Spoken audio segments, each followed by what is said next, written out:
आद्योपाद्यं हस्त्यार्घ्यं मुखे आचमनीयं सर्वाङ्गे स्नानीयं जलं समर्पयामि। पुरुषोत्तमाय नमः। व्यासाय नमः। माल्यादीनि सुगन्धीनि मारुत्यादीनि वैभवो मया हितानि पुष्पाणि पूजार्थं प्रतिगृहीताम्। पुरुषोत्तमाय नमः। पुष्पं समर्पयामि पुष्पमालां समर्पयामि धूपं दीपं दर्शयामि नैवेद्यं नाव्या आशीदन्तर्चकुं श्रीष्णौ देवौ समवतदोपभ्यामो मृदसः श्रोता तथा नोपान् अकल्पयन् नैवेद्यं निवेदयामि जाहाफलिनीर्जा अपरा पुष्पाय पुष्पणे बृहस्पते प्रसोस्तानो मुञ्चन्तकुं हसः। द्रव्यदक्षिणां हिरण्यगर्भः समवर्तताग्रे भूतस्य जातः वतिरेक आशी सदाधारवृद्धिविद्यामुदेवां कस्मै देवाय हविखाविधेयम्। द्रव्यदक्षिणां समर्पयामि पुराणपुरुषोत्तमाय नमः। नमस्कारं नमस्करोमि। अहो वकीयं स्तनकालकूटं जिघांसयापाय यदप्यसाध्वी लेभे गतिं धातृजितां ततोऽन्यं कं वा दयालुं शरणं व्रजेम। पुराणपुरुषोत्तमाय नमः। नमस्कारं नमस्करोमि।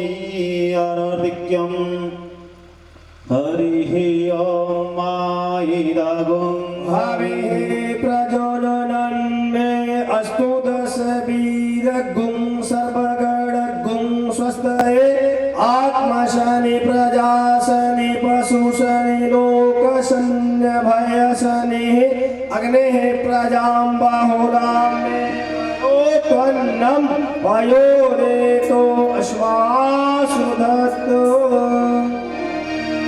श्री भागवत भगे। सभी लोग अपने स्थान पे खड़े होकर के और आरती भागवती की करें।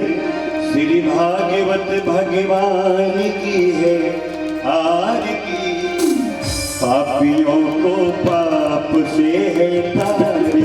श्री भागवत भगवान की है आरती पापियों को पाप से है तारी। भागवत भगवान की है आरती आरती पापियों को पाप से है तारती। श्री भागवत भगवान की है आरती हो पापियों को पाप से है तारती। पापियों को पाप से है तारती। पापियों को पाप से है तारती। पापियों को पाप से है तारती। पापियों को पाप से है तारती। श्री भागवत भगवान की है आरती पापियों को पाप से है तारती। श्री भागवत भगवान की है आरती पापियों को पाप से है तारती।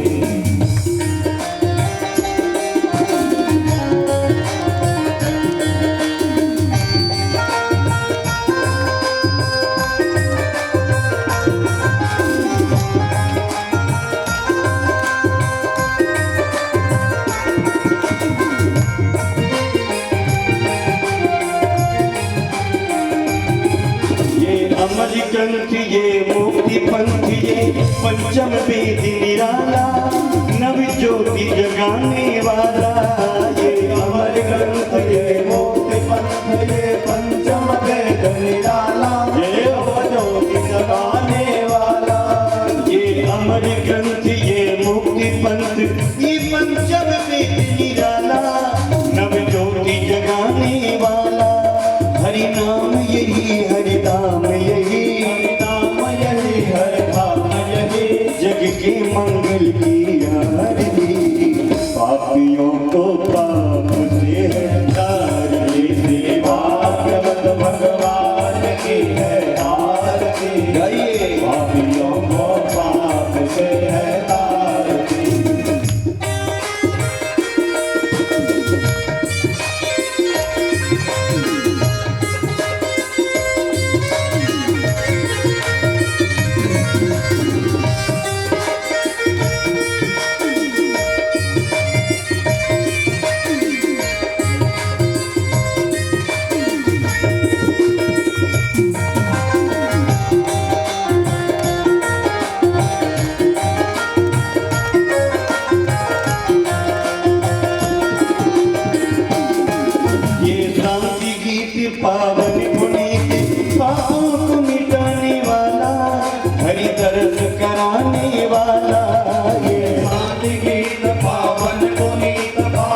करनी ये दुख हरनी, ये सुख करनी ये दुख हरनी, ये सुख करनी ये दुख हरनी, फिर मधुसूदन की यारी, पापियों को पाप से तारनी, श्री भागवत भगवान की है आरती, पापियों को पाप से है तारनी।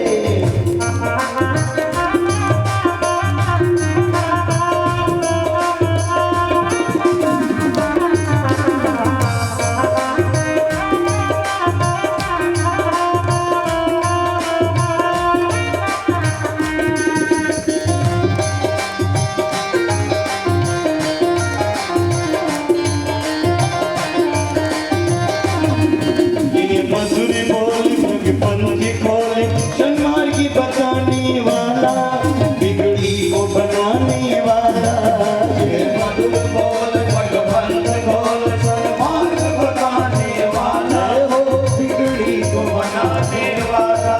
ये मधुर बोल जगपंथी खोल, सन्मार्ग की बताने वाला, बिगड़ी को बनाने वाला, श्री राम यही घनश्याम यही, श्री राम यही घनश्याम यही, श्री राम यही घनश्याम यही, प्रभु की महिमा की आरती, पापियों को पाप से हटारी, श्री भागवत भगवान की है आरती, पापियों को पाप से हटारी।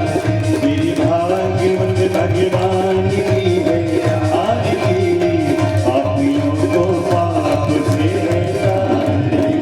भागवत भगवान की है आरती, पापियों को पाप से हटारी। कर्पूर गौरम करुणावतारम, संसार सारम भुजगेन्द्रहारम, सदा वसन्तं हृदयारविन्दे, भवं भवानी सहितं नमामि। त्वमेव माता दुर्गा त्वमेव, त्वमेव बन्धो सखा त्वमेव, त्वमेव वेद्या द्रविडं त्वमेव, त्वमेव सर्वं मम देव देव। त्वमेव सर्वं मम देव देवा। और आतिथ्यं समर्पयामि ज्वालामालिन्येन मारुतनेश्वर्यै नमः, पुराणपुरुषोत्तमाय नमः। शुभं भवतु कल्याणम् आरोग्यं सुखसम्पदा। नित्यं बुद्धिप्रकाशाय आरार्तिक्यं नमोऽस्तुते।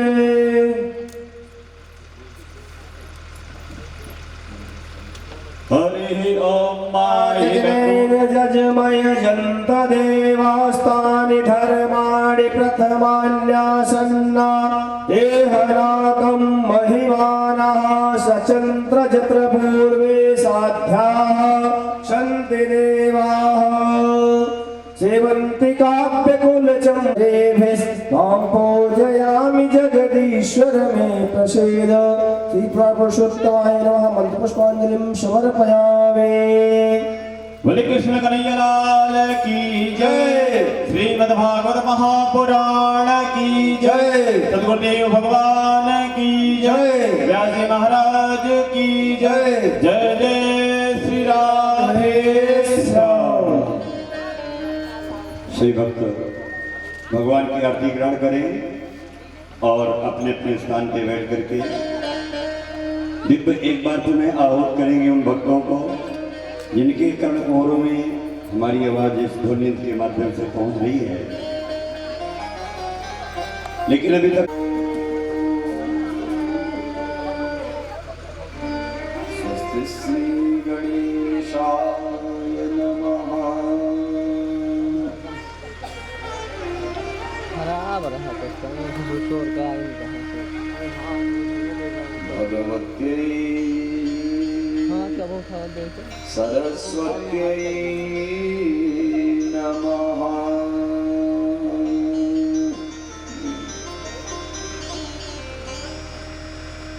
नमः परमहंसास्वादित चरण कमल चिन्म करंदाय भक्त जनमानस निवासाय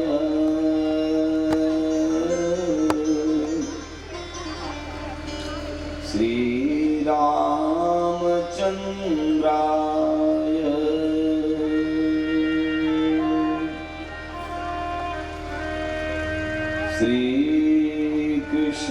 श्रीकृष्णाय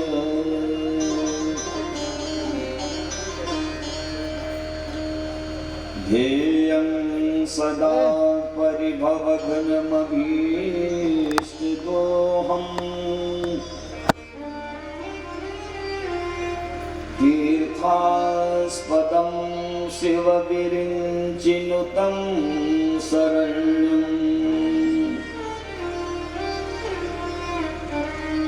प्रत्यार्तिहं प्रणतपालभवाब्धिपोतम्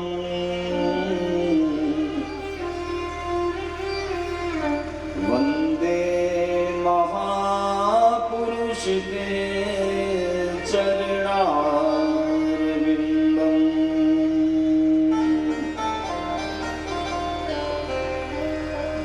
वंशी विभूषितकरान्नवनीर्दाभात्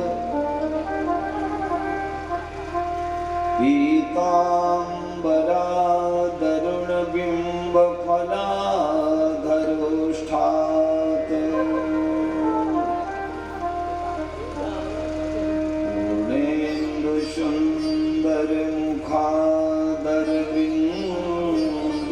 पूर्णेन्दुसुन्दरमुखादरविन्दुनेत्रात् कृष्णात् परं किमपि तत्त्वमहं न जाने।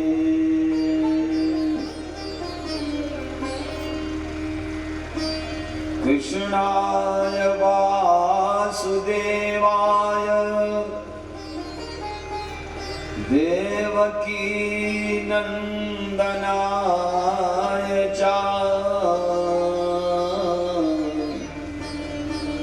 नन्दगोपकुमाराय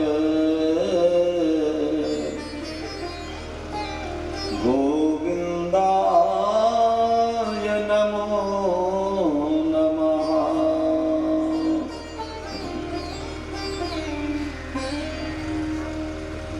नारायणं नमस्कृत्य नरं चैव नरोत्तमम्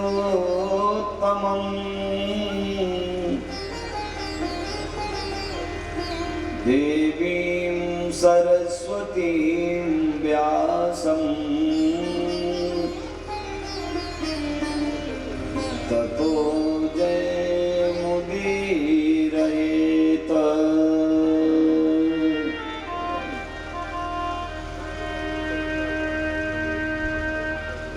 नमो गुरुभ्यो गुरुपादुकाभ्यो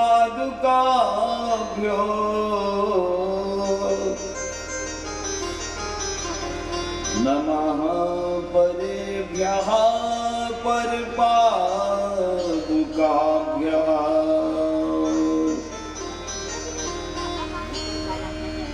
आचार्य सिद्धेश्वर पादुकाभ्यो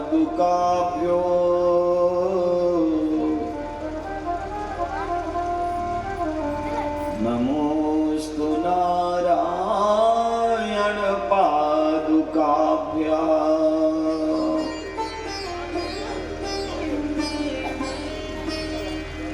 नारायणं पद्मभवं वसिष्ठं शक्तिं च तत्पुत्रपराशरं च व्यासं सुकं गौडपदं महान्तं गोविन्दयोगीन्द्रमथास्य शिष्य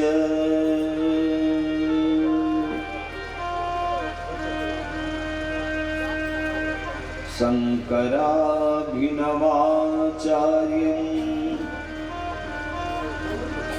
धर्मसम्राडिते श्रुतं सत्पात्रं परं ज्ञानम्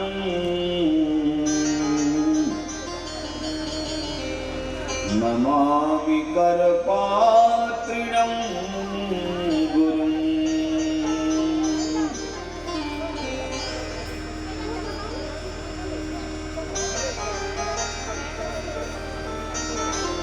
आद्यन्तमङ्गलमजात समान भाव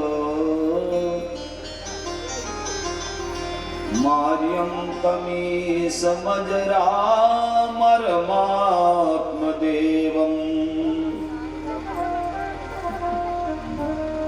पञ्चाननं प्रबल पञ्चविनोदशीलम्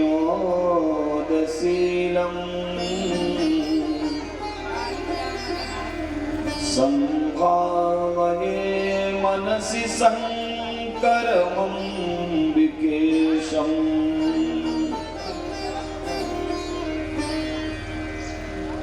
दूर्वाणि भान्ति नयनां विलसत्किरीटाम्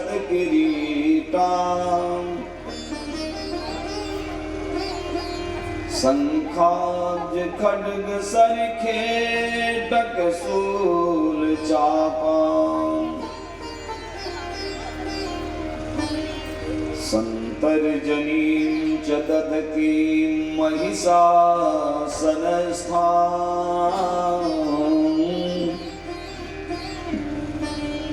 दुर्गा नवार्णकुलपीठिगतां भजेऽहम्।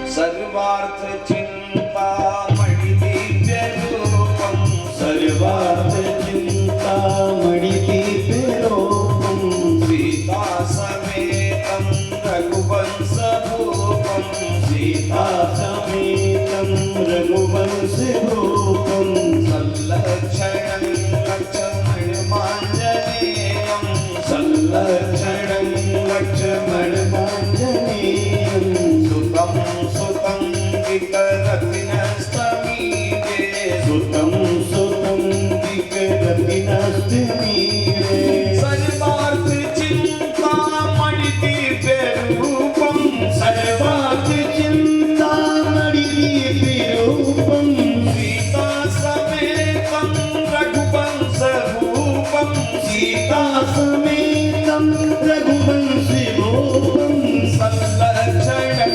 लक्ष्मणमाञ्जनेयं संलक्षणं लक्ष्मणमाञ्जनेयं सुतं सुतं विकरतिनस्तमीरे सुतं सुतं विकरतिनस्तमीरे सुतं सुतं विकरतिनस्तमीरे। जय जय श्री राधारमण जय जय नवल किशोर जय गोपी चित चोर प्रभु जय जय माखन चोर। अपन चपला के संग सो कोटि कोटि छवि धाम मोरे मन मानस बसहु नवल विमल घन श्याम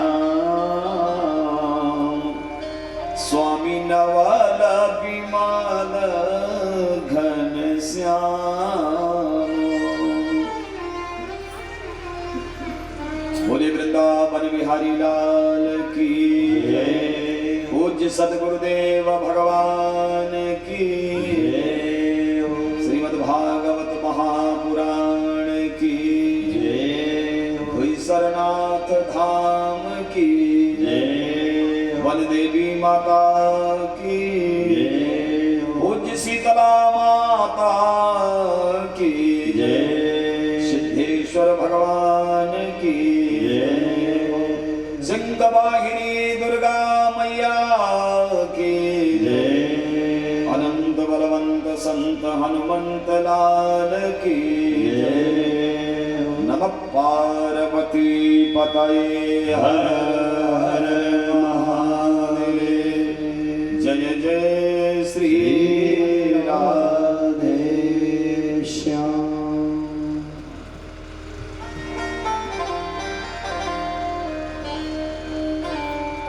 जगन्यंता जगदाधार परम कारुणिक हरि भगवान श्री श्याम सुंदर की दिव्य मंगलमयी मुनि मन भावनी पतित पावनी श्रीमद् भागवती कथा गंगा में हम लोग अवगाहन करें। आइए उससे पूर्व मन और वाणी को पवित्र करने के लिए कुछ क्षण भगवान नाम संकीर्तन करें। आगे हनुमान जी की उपस्थिति में उनके निर्देशन में कथा क्रम में प्रवेश किया जाएगा। बोलिए हनुमान जी महाराज की जय। मेरा गोपाल गिरधारी जमाने से निराला है। मेरा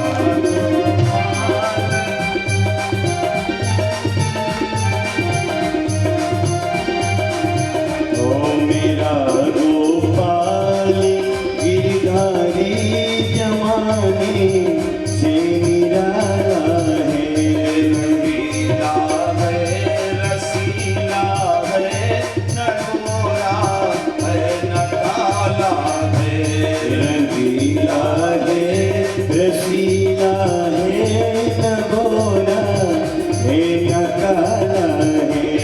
मेरा गोपाल गिरधारी जमाने से निराला है।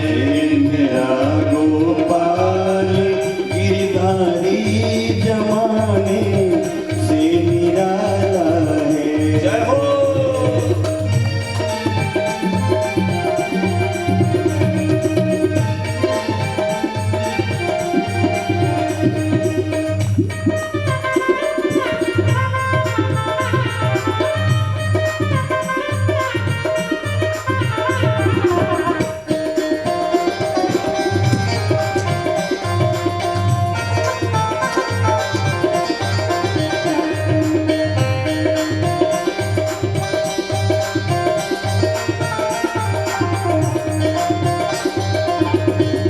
कभी सपनों में आ जाना, कभी होश हो जाना।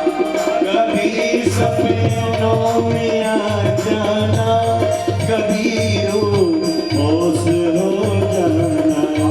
कभी सपनों में आ जाना, कभी होश हो जाना। कभी सपनों में आ जाना, कभी होश हो जाना। तरसाने का मोहन में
जाना कभी बालों में जा खेले तुम्हारी बाल लीला है और जब को में डाला है तुम्हारी बाल लीला ने अजब धोखे में डाला है मेरा गोपाल गिरधारी जमाने से निराला है मेरा गोपाल गिरधारी जमाने से निराला है।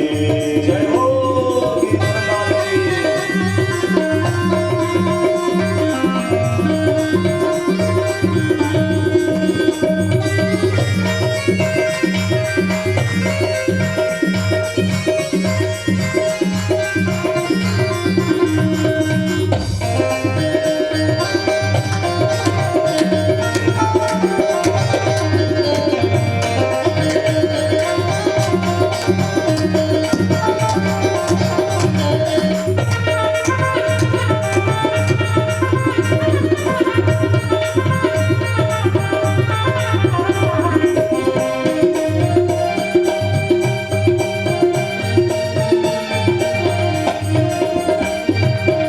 कभी वो मुस्कुराता है कभी वो लूट जाता है कभी वो मुस्कुराता है कभी वो रूठ जाता है इसी दर्शन के खातिर तो बड़ी नाला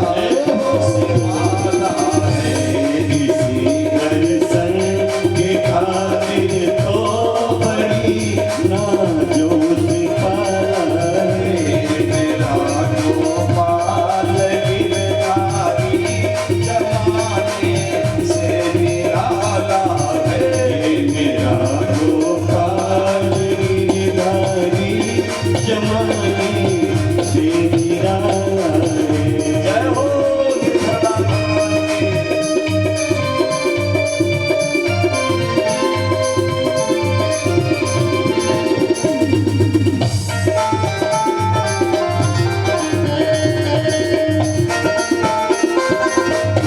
हरि बोल।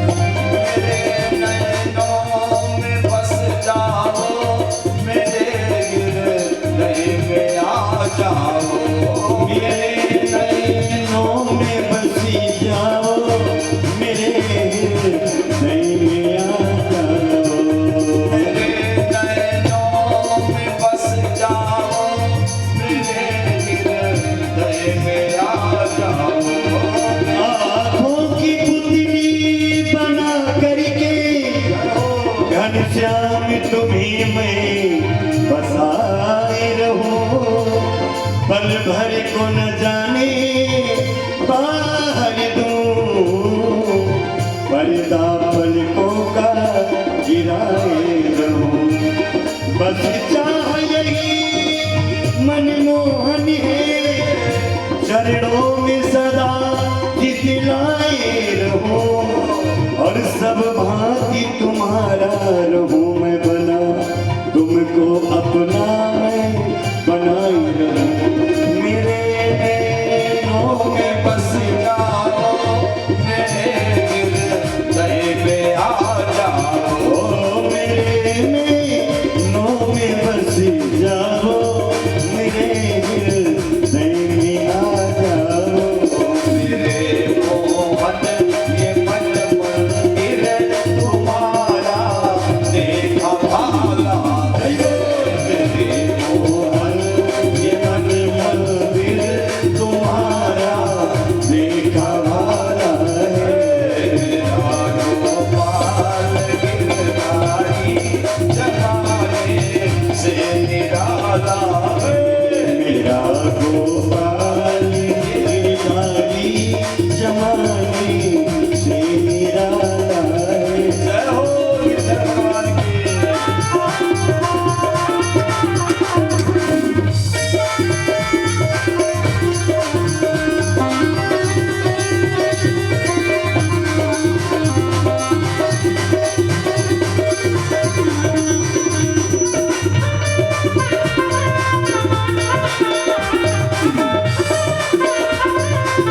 न गोरा है न काला है, रंगीला है रसीला है, न गोरा है न काला है। तेरा गोपाल गिरधारी जमाने से निराला है, मेरा गोपाल गिरधारी जमाने से निराला है। रंगीला है रसीला है, न गोरा है न काला है, रंगीला है रसीला है, न गोरा है न काला है। मेरा गोपाल गिरधारी जमाने से निराला है, जमाने से निराला है, जमाने से निराला है। बोले राधा गोविंद भगवान की जय जय श्री राधे। परम कारुणिक श्री हरि गोपीपति गोलोकपति गोपति भगवान श्याम सुंदर एवं उनकी नित्य पर्यंत निलया राशेश्वरी सर्वेश्वरी भुवनेश्वरी भगवती श्यामा जी की आह्वानमयी पति स्वरूपा श्रीमद् भागवत महापुराण की दिव्य ज्ञान गंगा में निरंतर 3 दिनों से निमज्जन कर रहे, पान कर रहे, जीवन को धन्यतम बना रहे समस्त संत वृंद, श्रोत्र वृंद, भक्तमती माताएं, जो यहाँ आने में अशक्य हैं, अब भी नहीं आ पा रहे हैं, वो सभी भक्तजन समुदाय, मातृशक्ति, भगवान की दिव्य कथा के रसिया श्री हनुमान जी महाराज, जिनकी भावमयी उपस्थिति पहले से ही विद्यमान रहती है, वनदेवी माता घोषरनाथ महाराज, आप सभी श्रोता बंधुओं को बहुत बहुत अभिनंदन, साधुवाद। सज्जनों, चल रही श्रीमद् भागवती कथा के हमारे मुख्य यजमान जगतपाल तिवारी और उनकी पत्नी माता शिवकली जी, जो बड़े ही भावों से अभिभावित होकर के निरंतर भागवती कथा का श्रवण लाभ प्राप्त कर रहे हैं, और बड़े ही विनयावनत भाव से उनके सुपुत्र धर्मेंद्र कुमार जी, जिसे पप्पू तिवारी आप लोग कहते हैं, समाज सेवी हैं, समाज के कल्याण के लिए, देश के कल्याण के लिए, क्षेत्र के कल्याण के लिए आप इतने साहसी और वीर हैं कि आग में भी कूद जाते हैं, कोई परवाह नहीं। ऐसे इस कथा के संयोजक पप्पू तिवारी जी, वीरेंद्र कुमार तिवारी, आपके भ्राताश्री देवेंद्र कुमार तिवारी और दीपेंद्र जी एडवोकेट, पत्रकार भी हैं आप। ऐसे तमाम पत्रकारों का संयोजन करने में सकुशल, और भी अभी अनूप त्रिपाठी भी आए थे लेकिन चले गए। बोलिए सच्चिदानंद भगवान की जय। आप सभी श्रोता बंधु बड़े ही समर्पण भाव से हम देख रहे हैं कि कथा सुन रहे हैं। वैसे लगन का सीजन चल रहा है, लगने बहुत हैं। कल जो लोग रात में जगे होंगे वो सो रहे होंगे, अभी उनको होश आएगा तो फिर निकलेंगे घर से। यही कारण है, उपस्थिति जो कम हो रही है। फिर भी जो लोग हैं उनको 4-5 हजार की संख्या में देख रहे हैं। सज्जनों, भागवत की यह दिव्य कथा और ये दिव्य रसायन देवताओं को लिए भी दुर्लभ है। देवा नाम भी दुर्लभा, व्यास जी कह रहे हैं कि भागवत की कथा केवल और केवल भूतल वासियों के लिए सुलभ है, और वह भी भारतवासियों के लिए है। कथा ही मानव के जीवन की व्यथा को दूर कर सकती है, और कोई उपाय नहीं है। और उपाय बताए गए हैं व्यथा दूर करने के लिए, लेकिन वह उपाय कलयुग के इस कलुषित वातावरण में सक्रिय नहीं होता। केवल कथा ही एक ऐसा साधन है, सरल साधन है कथा। कथा के माध्यम से आप अपने जीवन की व्यथा को दूर कर सकते हैं और परमानंद से जुड़ सकते हैं।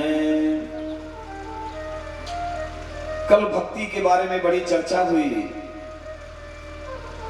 और माननीय सांसद जी कल पधारे थे, प्रमोद तिवारी जी, आप लोगों ने देखा। अपने अभिभाषण में, थोड़ी देर के अभिभाषण में उन्होंने बहुत सुंदर बात कही मंच पर कि सत्य ही धर्म है, धर्म ही ईश्वर है, सत्य गया तो ईश्वर गया, सत्य ही श्री कृष्ण है। सवै पुंसाम परो धर्मः यतो भक्तिरधोक्षजे। मनुष्यों का एकमात्र धर्म है केवल सत्य का प्रतिपादन। सत्य ही परमात्मा है, बिना सत्य से जुड़े हमें कभी शाश्वत सुख मिल ही नहीं सकता। पत्रकार बंधु इसको नोट करें, बिना सत्य से जुड़े जीवात्मा को कभी भी शाश्वत सुख विश्राम नहीं मिल सकता। चाहे जितने उपाय आप कर लो, ये सिद्धांत है, मानो न मानो खुशी आपकी, मरते रहो जीते रहो, क्या करना है, आओ जाओ, लेकिन जुड़ना पड़ेगा सत्य से। अब कुछ लोग सोच रहे होंगे कि हमारा धंधा कम पड़ जाएगा सत्य से जुड़ जाएंगे ना। तो कल आप प्रहलाद चरित्र में श्रवण करेंगे कि झूठ कहाँ बोलना चाहिए। बोलो सच्चिदानंद भगवान की जय। भाई झूठ बना है तो बोलने के लिए बना है ना। प्रहलाद चरित्र में भी उसका वर्णन आया है, वामन चरित्र में तो है ही। तो इस प्रकार से सत्य ही ईश्वर है।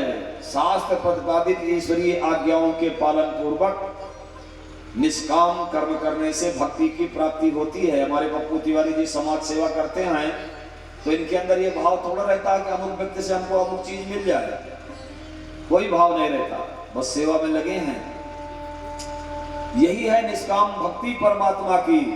अगर हम आपकी सेवा कर रहे हैं, आपका कुछ कार्य कर रहे हैं, उसके बदले अगर लेने की भावना है तो भक्ति नहीं, वो तो स्वार्थ है। इसी को माया कहा जाता है। कई रूप हैं इसके।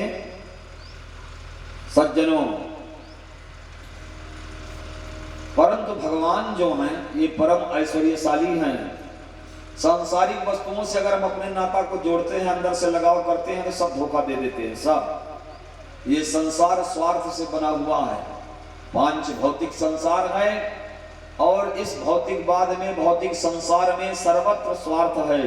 जहां तक आपकी निगाह जाती है वो सब स्वार्थ है और सब नासवान है। गो गोचर जहां लग मन जाई, सो सब माया जाने हो भाई। लेकिन इस माया रूपी संसार में रह करके हम कैसे मायापति से मिल सकते हैं। संसार का दो काम है प्यारे। संसार का एक काम है कि माया में मिला करके नष्ट कर देना, और दूसरा कार्य संसार का है मायापति से मिला देना। दोनों काम करती है भगवान की माया। माया दो मुंह वाली है, सर्पिणी कहा गया है इसलिए इसको, दो मुख की सर्पिणी है। माया के तीन प्रकार धर्म शास्त्रों में बताए गए हैं। वर्षों के कथा प्रसंगों में आप श्रवण करेंगे। तो भगवान की जो वैष्णवी माया है, ऐसा सब वैष्णवी माया कया सम्मोहिते जगत, उसी के द्वारा है पूरा संसार व्यामोहित है। हम आप सब, चाहे जितनी शिक्षा दिया जाए, चाहे जितना ज्ञान दिया जाए, लेकिन इतना ज्यादा प्रभाव है, इतना ज्यादा प्रभाव है कि मनुष्य नष्ट हो जाने के लिए तैयार है। हम मर जाएंगे, मिट जाएंगे, शरीर रह जाए, उच्छिन्न हो जाए, इससे मतलब नहीं है, लेकिन हम सिद्धांत को स्वीकार नहीं करेंगे। और यही महती क्षति है प्यारे अपने भारत की। भारत संस्कारों से संस्कारित है। भारत की मिट्टी में संस्कार मिला हुआ। यहाँ का व्यक्ति अगर ये चाहे कि हम बिना संस्कार के सुख हो पा लेंगे तो नहीं पा सकते। कल माननीय प्रमोद तिवारी जी ने स्वीकार किया कि नहीं, कि मेरे परमाराध्य तो भोलेनाथ हैं, भगवान घुसमेश्वर नाथ, घुसमनाथ मेरे परमाराध्य हैं। मैं उन्हीं की कृपा से सेवा कर रहा हूँ, करता रहूंगा जब तक प्राण रहेंगे शरीर में। कितने पवित्र विचार हैं। तब देश सेवा होती है, लोक सेवा होती है। ऐसे नहीं हो जाता, बहुत त्याग करना पड़ता है प्यारे। केवल परमात्मा के अंदर ऐसे गुण विराजमान हैं।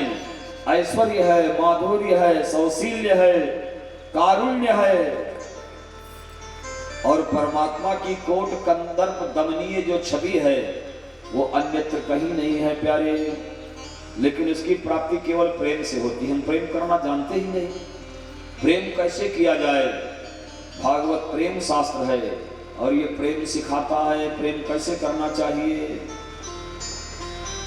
अगर दूसरे शब्दों में कहें तो प्रेम ही परमात्मा है।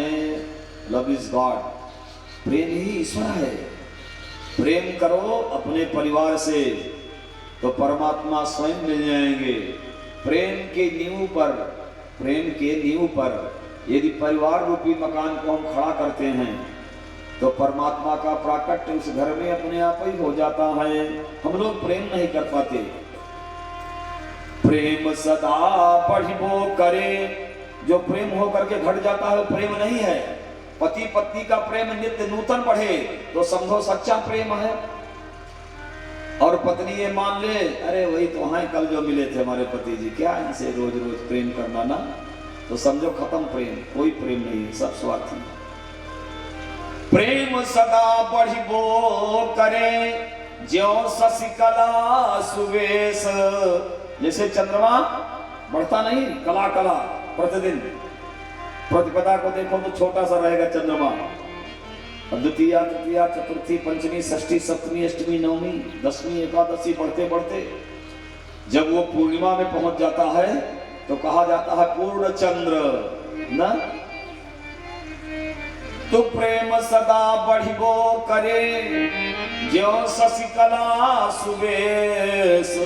अरे मैं पूनो या में नहीं, ताते कबहू न शेष। पूनो या में नहीं, चंद्रमा में पूर्णता कभी नहीं होती। अगर पूर्णता हो जाए तो घटे बढ़े क्यों? ऐसे प्रेम भी कभी पूर्ण नहीं होता, उसको बढ़ाते जाओ बढ़ाते जाओ। जब आप ये मान लेंगे कि मेरा प्रेम पूरा हो गया, बस इसके आगे प्रेम नहीं है। अरे प्रेम को ही दूसरे शब्दों में भक्ति कहा जाता है। तो प्रेम का पात्र कभी भरता नहीं प्यारे, और भक्ति का पात्र भी कभी भरता नहीं। जो ये मान लेता है वही तो कथा है, क्या सुनना है। तो समझ लो कथा का रस उसके अंदर गया ही नहीं।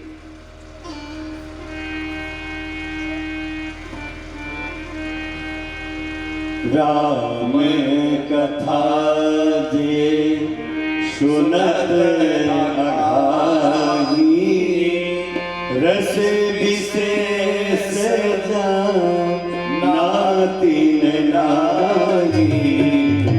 राम कथा जे सुनत अघाही, रस विशेष नातिन नाही।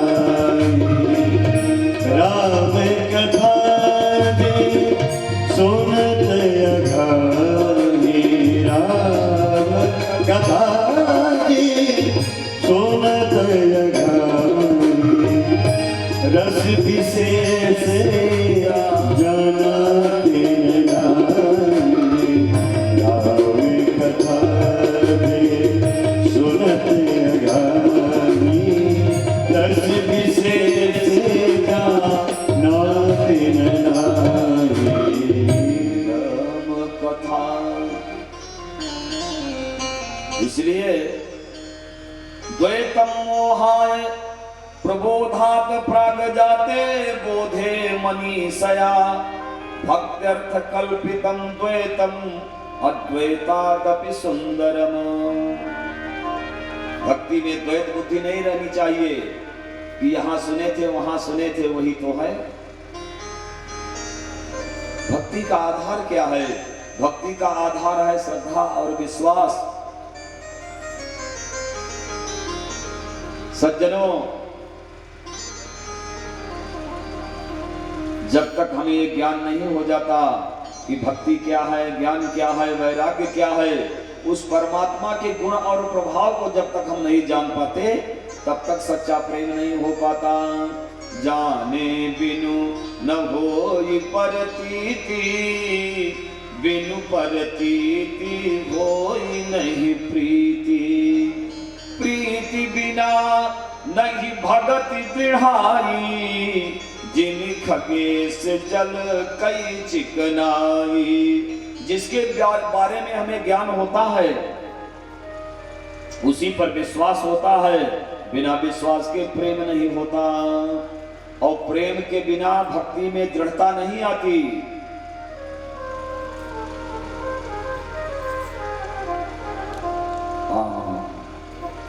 पशु भी पहचानते हैं, गैया मैया भी पहचानती है मेरा बछड़ा है, मेरी बछिया है। लेकिन दुर्भाग्य है मानव का कि जहां ये सयाना हुआ अपनी पहचान खोना शुरू कर देता है। कहता है हम बड़े ज्ञानी हैं, हमने पढ़ लिया है, महाभारत की कथा हमने पढ़ लिया, उसमें लिखा हुआ है कि राम जी सीता के बारे में कह रहे हैं, सीते जैसे कुत्ता किसी का भाग लेकर भग जाता है, भोजन लेकर भग जाता है, तो उस भोजन को आदमी दोबारा स्वीकार नहीं करता। सीते, इसलिए मैं तुझे दोबारा स्वीकार तभी करूंगा जब तुम अग्नि परीक्षा दोगी। राम जी कह रहे हैं, महाभारत का वाक्य। और इसी वाक्य को एक सज्जन इस समय फेसबुक पर भैया बहुत विस्तार से बता रहे हैं। प्रतिदिन वो बोलते हैं, मैं भी कमेंट करता हूं नीचे कि अपना बोलना बंद करो। उसी महाभारत में आगे लिखा हुआ है कि सीते तुम्हें अग्नि परीक्षा देनी पड़ेगी। जब भगवती ने अग्नि परीक्षा दे दिया, पवित्रता की गारंटी मिल गई, तो क्या बार बार उसी को बोल रहे हो। परंतु मनुष्य की बुद्धि दो कौड़ी की है, भक्ति ही ज्ञानी ही नहीं कछु भेदा, बोले वो भय हरहि भव संभव खेदा। भक्त और ज्ञानी में बहुत बड़ा अंतर नहीं होता। नदी पार करने के दो तरीके हैं, ध्यान से सुने फिर हम कथा में प्रवेश कराते हैं। नदी पार करने के दो तरीके हैं। पहला तरीका है नाव पर बैठकर जाना, दूसरा तरीका है अगर आप तैरने जानते हो तो तैर कर जाइए, और नहीं नाव पर बैठ कर जाइए। तो जो तैर कर जाता है उसे कहा जाता है ज्ञानी। बोलो राधे राधे। नदी जो तैर कर पार करता है वो है ज्ञानी, और जो कहता है भैया हम तो तैरने जानते नहीं, बिना नाव के पार जा नहीं सकते, फिर नाव पर बैठ कर जाएगा। अगर नाव पर बैठ गया तो पतवार नाविक के हाथ में वो ले जाएगा, वो तो बैठा हुआ है उसके भरोसे कि नाविक मुझे पार करेगा। और ज्ञानी को यह अभिमान है कि मैं तैरना जानता हूं, चाहे जितनी बड़ी नदी हो मैं पार हो जाऊंगा। एक पंडित जी थे भैया त्रिपाठी जी, भागवत की कथा सुना रहे थे एक बार, वो भी त्रिपाठी थे।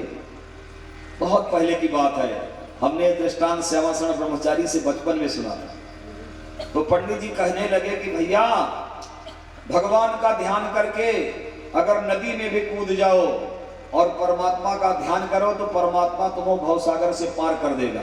नदी तो बहुत छोटी चीज है, भवसागर से पार कर देगा। अब एक बुढ़ी माता बैठी हुई थी, बुढ़िया माँ, वो सुन रही थी, वो नहीं समझ पाई कि भवसागर क्या है और नदी क्या है। उनके समझ में बात बस यही आ गई कि पंडित जी कह रहे हैं कि कथा सुनोगे अगर तुम्हें विश्वास होगा गोविंद पर, तो नदी क्या है, बड़े बड़े सागर से अपने आप पार हो जाओगे, नाव की जरूरत नहीं पड़ेगी। बुढ़िया ने उस चीज को मान लिया, पूरी तरह से अंदर धारण कर लिया उसको।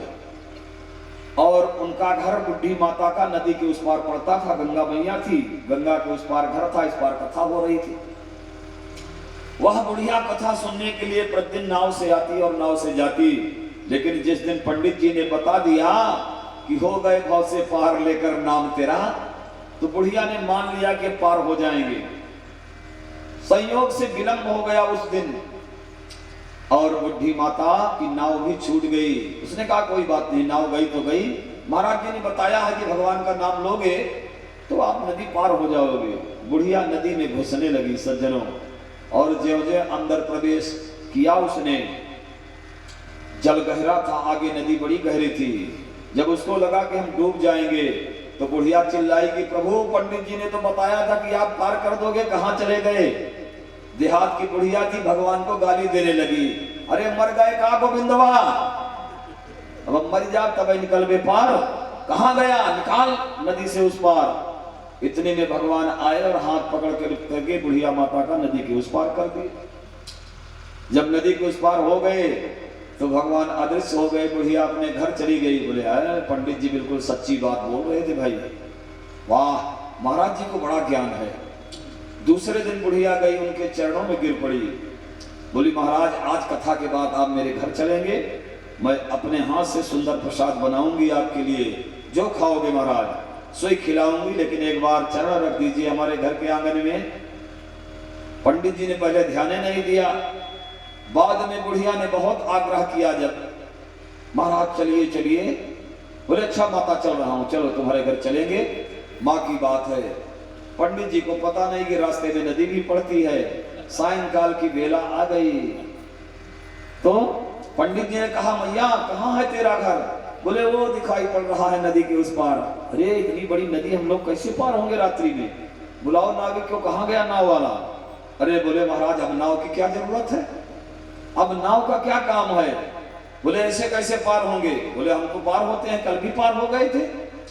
पंडित जी ने सोचा थोड़ा सा जल होगा, ये जानती होगी, जिधर से कम जल होगा निकल जाएंगे हम लोग। बोले बुढ़ी माता फिर जल्दी चलो, तुम्हें पता है कि पानी कहाँ कम है नदी में, चलो उधर से चलते हैं।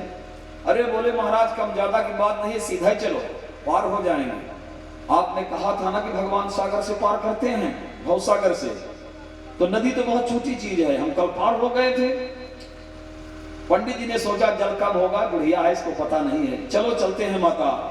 चल दिए और जो ही नदी के मध्य में पहुंचे तो बुढ़िया ने कहा भगवान पार उतारो, जल्दी से देर हो रही, हमारे पंडित जी भूखे हैं। तो बुढ़िया को तो सच्चा विश्वास था, भगवान ने उसका हाथ पकड़ लिया। अदृश्य रूप में नारायण आए, दिखाई तो नहीं पड़े, लेकिन बुढ़ी का हाथ पकड़ लिया भगवान ने और हाथ पकड़ करके नदी पार करवाने लगे। पंडित जी चिल्लाए अरे माता मैं डूब जाऊंगा। तू कैसे जा रही है, तैरना जानती है क्या? मैं तैरना नहीं जानता, मैं डूब जाऊंगा। पंडित जी जब डूबने लगे तो बुढ़िया ने सोचा अगर पंडित जी मर गए नदी में तो कथा बंद हो जाएगी और मुझे बड़ा पाप लगेगा। बुढ़िया चिल्लाई भगवान मुझे ऐसा लगता है कि पंडित जी को आपके ऊपर विश्वास है नहीं, लेकिन मेरे कहने से इनको पार कर दो नारायण, नहीं मुझे पाप लगेगा। इतने में भगवान ने पंडित जी का हाथ पकड़ा और नदी के उस पार कर दिया। बोलो गोविंद भगवान की जय। पंडित जी बुढ़िया के चरणों में गिर पड़े, बोले माँ तू धन्य है, मैं इतने दिन से कथा कर रहा हूँ, बड़ा उपदेश करता हूँ, कभी भगवान की बाकी झांकी स्वप्न में भी नहीं दिखाई पड़ी माँ, और तेरी कृपा से आज भगवान के दर्शन हो गए, तू धन्य है। बुढ़िया ने कहा अरे महाराज आप उल्टी गंगा बहा रहे हो, आपने तो कहा था विश्वास करो नदी से पार हो जाओगे भवसागर से, जब हम पार हो गए तो आपको क्यों भगवान नहीं पार करेंगे? बोले बस माँ मैंने समझ लिया तू क्या है। तो सज्जनों ज्ञानी और भक्त में यही अंतर होता है, ज्ञानी ज्ञान मार्ग से परमात्मा को प्राप्त करना चाहता है और भक्त भक्ति मार्ग से प्राप्त करना चाहता है। परंतु ध्यान रखिएगा तैराक कुशल होने पर भी कभी कभी नदी के भंवर में पड़ जाता है, परंतु जो नौका में बैठा है तो भगवान उस भक्त की पतवार अपने हाथ में पकड़ लेते हैं। आहा तो जिसने तुमको सौंप दी अरे अपनी जीवन डोर, कभी बिगड़ती ना सुनी उसकी नंद किशोर। अगर ये जीवन रूपी पतवार, जीवन रूपी नौका की पतवार गोविंद के हाथों में आप लोग दे देंगे तो फिर जिम्मेदारी उसकी है। जीवन है अरे जीवन है तेरे हवाले मुरलिया वाले, जीवन है तेरे हवाले मुरलिया वाले, जीवन है तेरे हवाले मुरलिया वाले, जीवन है तेरे हवाले मुरलिया वाले। मुरलिया वाले प्यारे मुरलिया वाले, मुरलिया वाले प्यारे मुरलिया वाले। जीवन है जीवन है जीवन है तेरे हवाले मुरलिया वाले, जीवन है तेरे हवाले मुरलिया वाले।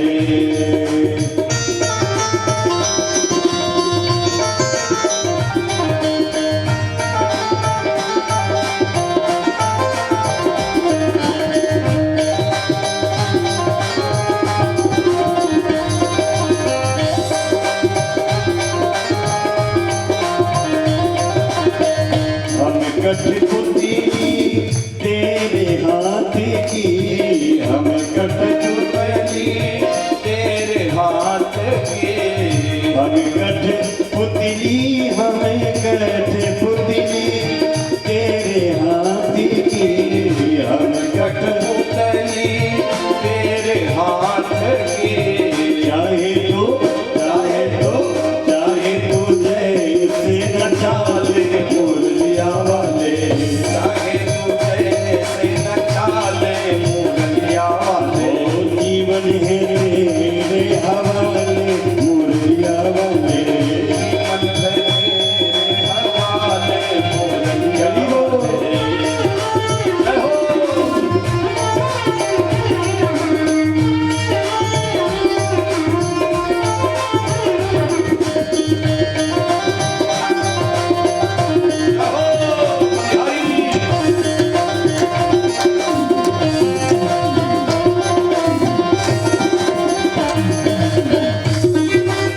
अधर की हमें है बंसी तेरे अधर की हमें है बंसी तेरे अधर की हम है बंसी तेरे अधर की हम है बंसी तेरे अधर की हम है बंसी तेरे अधर की हम है बंसी तेरे अधर की हम है बंसी तेरे अधर की चाहे तो जैसे बजा ले मुरलिया वाले चाहे तू ऐसे बजा ले मुरलिया वाले जीवन है तेरे हवाले मुरलिया वाले जीवन है तेरे हवाले मुरलिया वाले हरि लाल की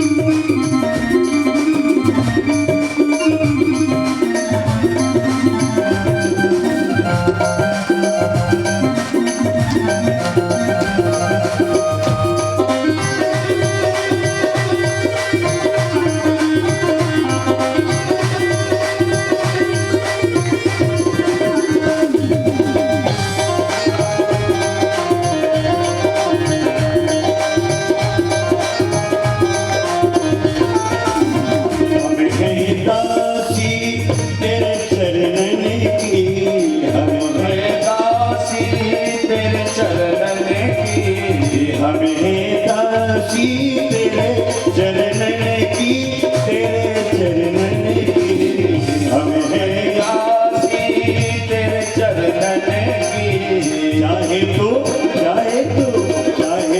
जैसे अजमा ले मुरलिया वाले चाहे तो जैसे अजमा ले मुरलिया वाले जीवन है तेरे हवाले मुरलिया वाले जीवन है तेरे हवाले मुरलिया वाले हाँ हाँ मुरलिया वाले प्यारे मुरलिया वाले मुरलिया वाले प्यारे मुरलिया वाले हाँ मुरलिया वाले हाँ मुरलिया वाले प्यारे मुरलिया वाले जीवन है तेरे हवाले मुरलिया वाले जीवन है तेरे हवाले मुरलिया वाले जीवन है तेरे हवाले मुरलिया वाले जीवन है तेरे हवाले मुरलिया वाले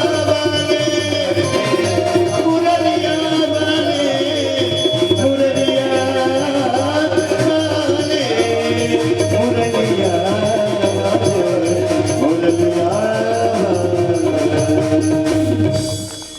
जीवन की डोर यदि परमात्मा के हाथों में सौंप दोगे प्यारे तो जीवन रूपी नैया कभी डूबने वाली नहीं है और तुम स्वयं नाविक बन जाओगे तो डूबती रहेगी फिर डूबते रहो मरते रहो। बोले भागवत भगवान की जय। बालद्विज श्रीहन मित्र पितृभ्रातृ गुरु द्रुहा नमे निर्यान मोक्षो यपि वर्षायुतायुतैः। महाभारत के उस विशाल संग्राम में विजयश्री को प्राप्त किए महाराज युधिष्ठिर, जो धर्मराज युधिष्ठिर भी हैं, साक्षात धर्मराज के अवतार हैं, ये अपनी जीवन की डोर भगवान के चरणों में नहीं सौंप पाए। बोलो राधे राधे। इसीलिए ते रो रहे हैं। उस दिन गोविंद कल नहीं गए ना, भगवान द्वारकापुरी कहाँ गए? हस्तिनापुरी में विश्राम कर रहे हैं भगवान कुंती मैया के कहने पर। और रात्रि में गोविंद ने देखा कि महाराज युधिष्ठिर का कक्ष प्रकाश से भरा हुआ है, कक्ष का द्वार खुला है और किसी की बड़ी तेज आवाज आ रही है रोने की। गोविंद उधरे चले गए और देखा तो बड़े भैया रो रहे थे, फूट फूट कर रो रहे थे। कौन? बोले धर्मराज युधिष्ठिर रात्रि की उस बेला में लगभग 1 बज रहे थे रात की।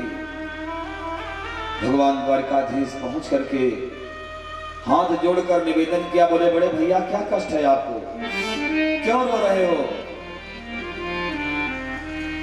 बोले गोविंद इस कष्ट का निवारण अब नहीं हो सकता।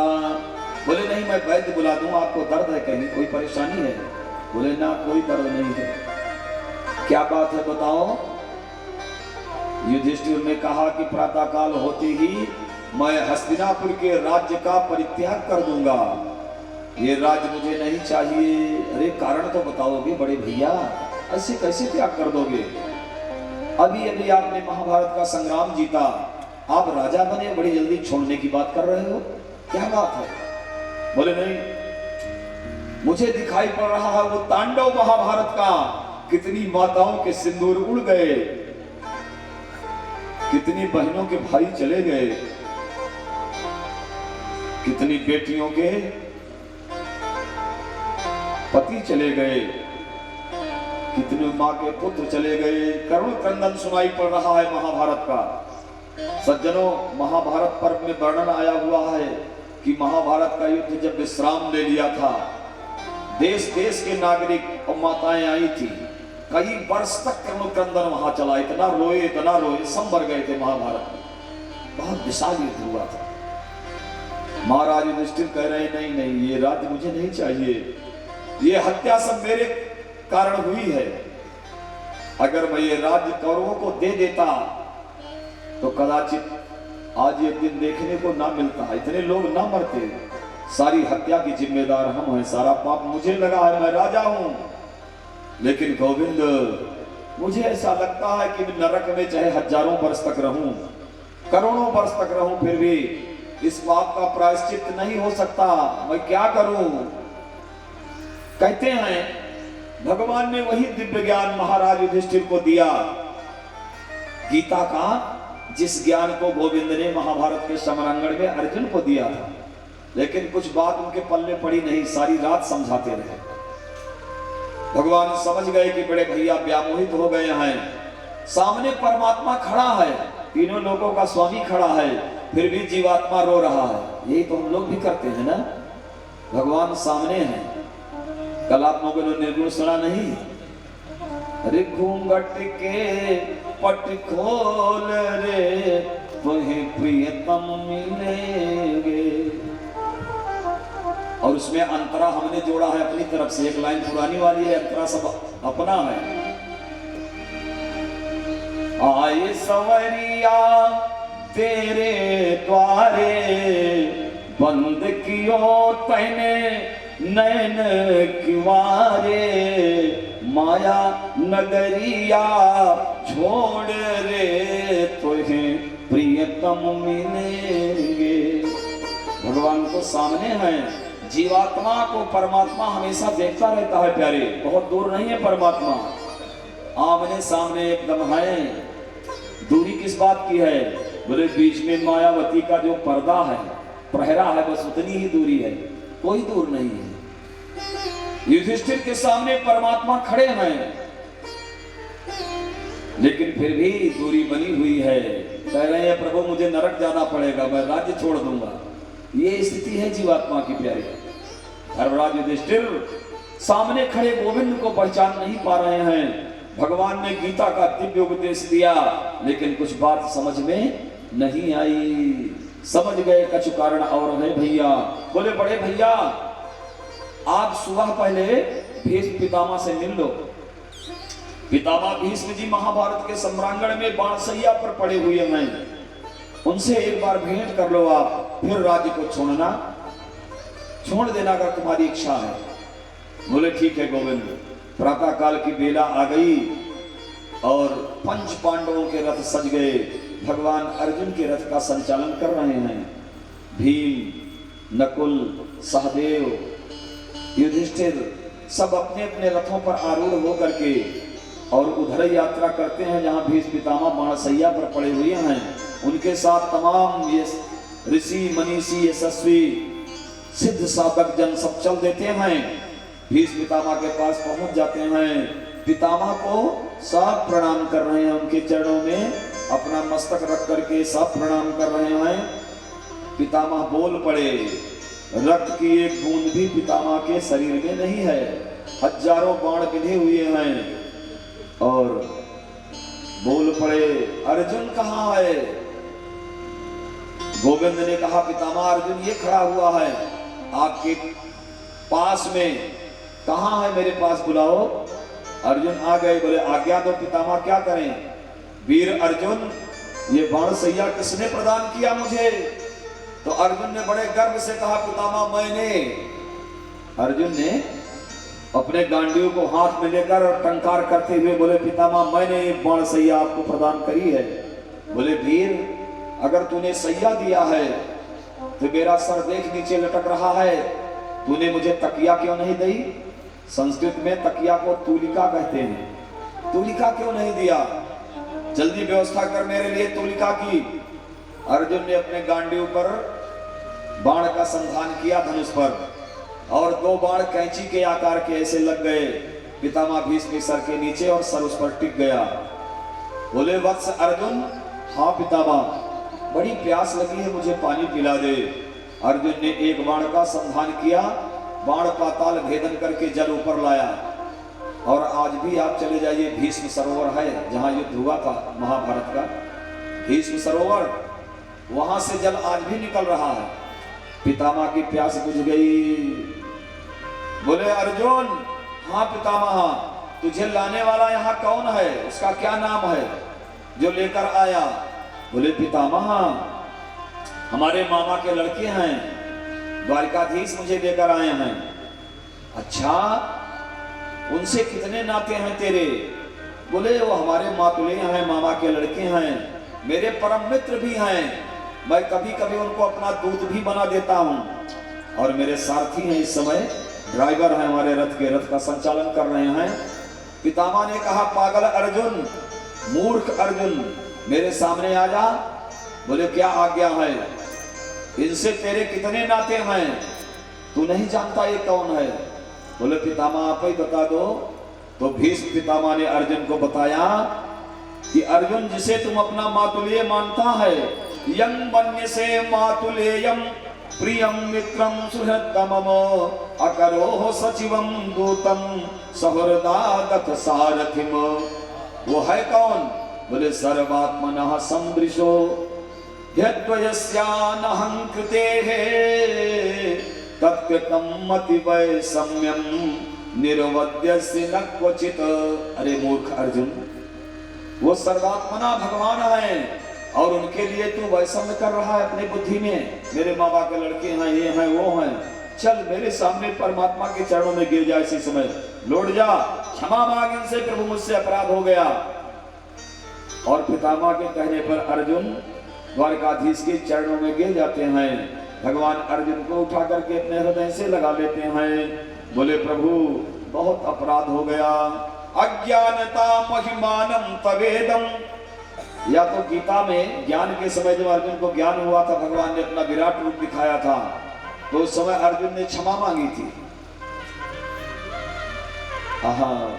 मुझे क्षमा कर दो प्रभु, हे कृष्ण, हे यादव, हे सखेती। या तो आज क्षमा मांग रहे हैं, भगवान ने क्षमा दान दिया। कहां गया वो तेरा भगवान? तो द्वारिकाधीश भीष्म पितामह के पैरों के पास खड़े थे दूर। बोले, क्या आज्ञा है पितामह? प्रभु आप कहाँ हो? मैं आपके चरणों के पास हूं। नहीं नहीं गोविंद, क्यों आप मेरे साथ अन्याय कर रहे हैं? प्रभु आपका स्थान चरणों में नहीं है। कहाँ है पितामह मेरा स्थान? मेरे सर के पास आ जाओ, खड़े हो जाओ यहीं आकर के। भगवान पहुंच जाते हैं पितामह भीष्म के सर के पास। क्या आज्ञा है पितामह? आज एक भक्त भगवान को आदेश दे रहा है। बोले, भक्त वत्सल भगवान की जय। सदेव देवो भगवान प्रतीक्षताम कलेवरम यावतिदं हिनोम्यहम् प्रसन्न हासारुणलोचनोल्लसन् मुखाम्बुजो ध्यान पतश्चतुर्भुजः सदैव देवो भगवान प्रतीक्षताम्। हे देवादिदेव भगवान, प्रतीक्षता, मेरी प्रतीक्षा करो। किस बात की प्रतीक्षा पितामह? बोले कलेवरम यावत इदं हिनोम्यहम, इदं कलेवरम यावत अहम न हिनोमि तावत प्रतीक्षताम। जब तक मैं इस शरीर को छोड़ ना दूं गोविंद, तब तक यही खड़े रहो मेरे सामने। और देखो मुंह बनाकर मत खड़े होना। प्रसन्न हासारुण लोचनोल्लसन, जैसे आप गोपियों के साथ रहते थे हंसते हुए मुस्कुराते हुए, ऐसे रहो प्रभु। भगवान सोचने लगे कि पितामह ने बड़ी जबरदस्त ड्यूटी हमें दे दिया, पता नहीं कब ये शरीर छोड़े, लेकिन भक्त के वश में है भगवान। खड़े हो गए भगवान, मुस्कुराने लगे। पितामह ने कहा प्रभु आज एकादशी का दिन है, हमारे शरीर में हजारों बाण लगे हैं और रक्त की एक बूंद भी शरीर में नहीं है। मैं उठ नहीं सकता हूं, चल नहीं सकता हूं। आपकी कृपा से केवल बोल रहा हूं, बस आपकी कृपा से। मैं आपको भगवान फूल चढ़ाना चाहता हूं। तो एकादशी का दिन था। पितामह ने पुष्पताग्रा छंद में 11 श्लोकों में भगवान का दिव्य स्तमन किया। इति मति रूप कल्पिता वितृष्णा भगवती सात्वत पुंगवे विभूमि। इति मति रूप कल्पिता वितृष्णा भगवती सात्वत पुंगवे विभूमि। स्वसुखमुपगते क्वचित् विहरतुं प्रकृतिमुखे युष्यत भवप्रवाह। त्रिभुवन कमलं कमाल वर्णं, त्रिभुवन कमलं तमाल वर्णं, रविकर गौर बरांबरं दधाने वकुरलक कुलाभिधाननाथं। विजय सखे रतिरस्तु मेदवर्त्या। इति मतिनुग कल्पिता वितृष्णा भगवती सात्वत पुंगवे विभूमि।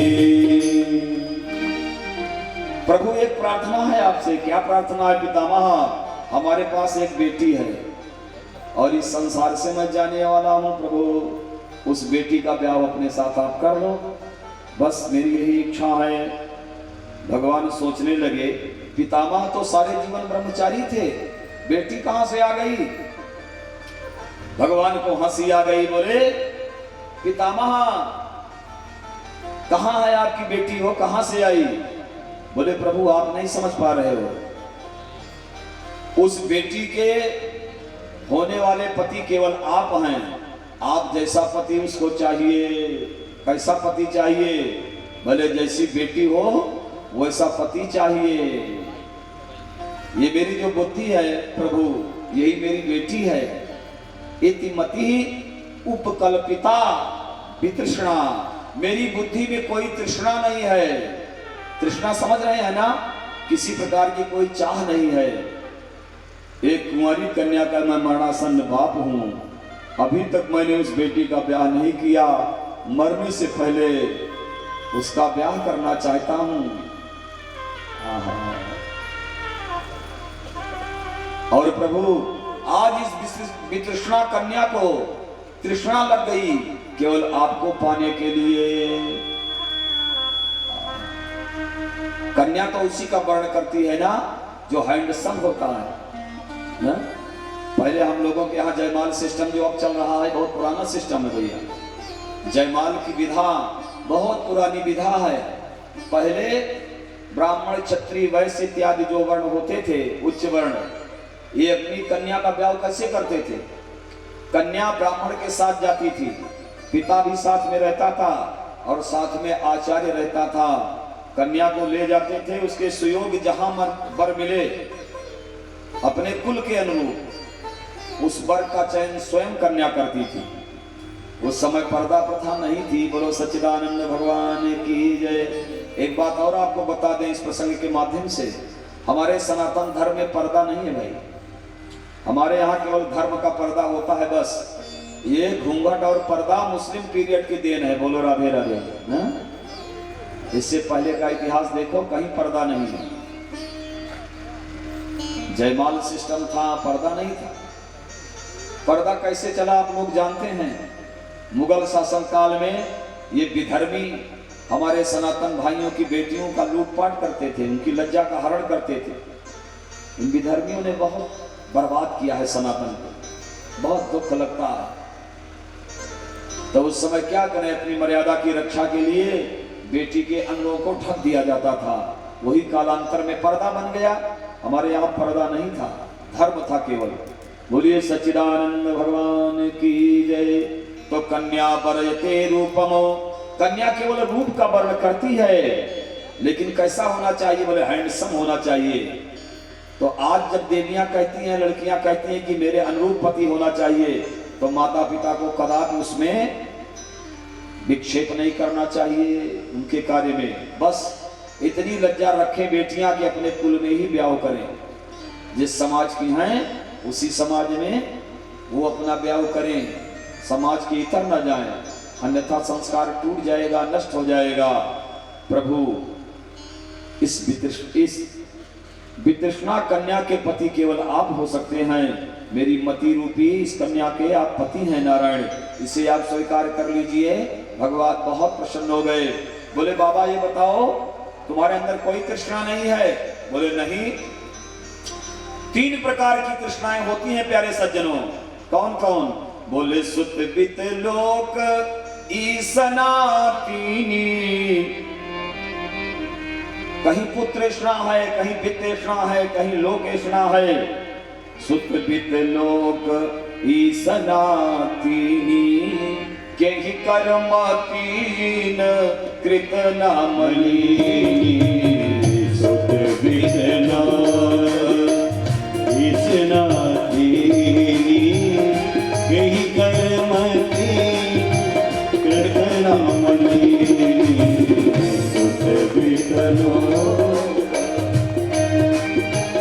कहीं पुत्रेष्णा है, पुत्रेष्णा समझ रहे हैं? हमारा बेटा जिए, पड़ोसी का जिए, चाहे सरगे जाए ना, इसको कहते हैं पुत्रेष्णा। अब माताएं क्या करती हैं? दुनिया के जादू टोना उतार पुतार ले जा करके पड़ोसी के घर में डाल देंगी। जो पागल हैं, कुछ पागल माताएं होती हैं ना, उनका बच्चा बीमार हुआ, बोले हमारा पपुआ बीमार है, क्या करी? तो आ गई कोई सहेली समझाने वाली, है छोटका जल्दी से का उतार पुतार के जान के घर में फेंक दिया, ये ठीक हो जाए, मरे बिरामी गाड़ा ना। ये इसको कहते हैं वित्तेष्णा, पुत्रेष्णा। मेरा बेटा जिए, पड़ोसी का जिए, चाहे मर जाए, यह है पुत्रेष्णा। और जाको राखे साइया मार सके ना कोई, तुम क्या मार दोगी पड़ोसी के बेटे को? इसे कहते हैं पुत्रेष्णा। सुत वित्त लोक, वित्तेष्णा क्या है? धन मिले चाहे जैसे मिले त्रिपाठी जी, चाहे नंबर 1 से मिले, चाहे नंबर 2 से मिले, चाहे राहजनी से मिले, चाहे दलाली से मिले। जिनको वित्तेष्णा है अपने गुरुजी को भी नहीं छोड़ते। बोलो राधे राधे ना। गुरुजी से भी सौदा कर लेते हैं वित्तेष्णा वाले। अरे महाराज आप तो गुरु है, अब आपसे का ले पाऊं, बस जितने गया उतना दे दिया हो गया, और उसमें भी उनका कमीशन रहेगा। गुरु को भी नहीं छोड़ते वित्तेष्णा वाले। इसे कहते हैं धन की ईसना। एक लोकेष्णा होती है, संसार में मेरा नाम हो, चाहे पैतृक संपत्ति में 4 बीघा बेचना ही पड़ जाए, इस चुनाव को हम जीत लेंगे, चाहे प्रतिद्वंदी को मरवाना ही क्यों ना पड़े। इसे कहते हैं लोकेष्णा। और मेरे अंदर कोई ईसनाएं नहीं है प्रभु। भीष्म पितामह भगवान से कह रहे हैं, ना पुत्रेष्णा है, ना वित्तेष्णा है, ना लोकेष्णा है। मैंने अपनी शादी ही नहीं किया, आजीवन हम ब्रह्मचारी रहे। हमने हस्तिनापुर के राज्य का पहले ही परित्याग कर दिया था, नहीं लिए हम राज्य। लेकिन गोविंद ये बता दो, ये सब होते हुए भी आज मुझे इस बाण सैया पर क्यों पड़ना पड़ रहा है, इसका कारण बता दो। भगवान ने कहा आप तो बड़े ज्ञानी हैं, पितामह देख लो, आप तो देख सकते हो, आप त्रिकालज्ञ हैं। भीष्म पितामह त्रिकालज्ञ थे, तीनों कालों का ज्ञान था उन्हें, क्या होने वाला है वो जानते थे कि महाभारत अवश्य संभावी है, निश्चित रूप से होगा, इसलिए उन्होंने रोका नहीं। पितामह 99 जन्मों को देख सकते थे, अपने पिछले 99 जन्मों को भीष्म पितामह देख सकते थे, वो देख रहे थे। बोले प्रभु मैंने कोई ऐसा कार्य अपने जीवन में नहीं किया है कि मेरे शरीर में हजारों बाण लगे हों और अंत समय में मैं मर ना पाऊं। पड़ा हूं मैं संग्रांगण में, ऐसा कोई काम मैंने नहीं किया, क्यों ये दंड मिल रहा है, यही बता दो प्रभु। भगवान ने कहा पितामह एक जन्म और आगे देखो। बोले नहीं देख पा रहा हूं। भगवान ने अपनी माया प्रेरित किया और पितामह ने देख लिया एक जन्म और आगे। जब देखा अरे इस जन्म में मैं राजकुमार था, चला जा रहा था जंगल में घोड़े पर सवार होकर के शिकार खेलने के लिए, सामने एक सांप बैठा है। अगर मैं चाहता तो निकल जाता, बगल से रास्ता था, लेकिन मैंने प्रमाद में आकर के, अपने अभिमान में आकर के बाण का संधान उस सांप के ऊपर कर दिया और वो भुजंग मरा तो नहीं, विह्वल हो गया, अचेत हो गया। धनुष की प्रत्यंचा से उठाकर मैंने उसे झाड़ियों में फेंक दिया। पास ही में नागफनी की झाड़ी थी, उसी में गिर गया वो भुजधर विसंग भुजंग विषधर, और उसी में पड़ा रहा, कराहता रहा, हाय हाय करता रहा। हजारों कांटे उसके शरीर में चुभ गए।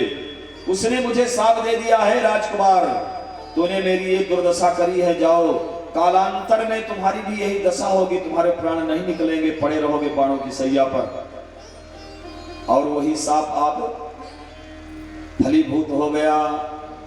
देख लिया पितामह? बोले हाँ नारायण, लेकिन ये बता दो कि ये 99 जन्म बीत गए, सांप अभी तक क्यों नहीं आया? पहले मिल जाना था हमको ये कष्ट, अब क्यों मिल रहा है? भगवान ने कहा पितामह विगत 99 जन्मों में तुमने इतने पुण्य किए हैं, इतने पुण्य किए हैं, इतने पुण्य किए हैं कि दिया हुआ सांप वो अपना काम नहीं कर पाया। सज्जनों, बोले इस जन्म में क्या ऐसी गड़बड़ी हो गई कि सांप मेरे साथ लग गया?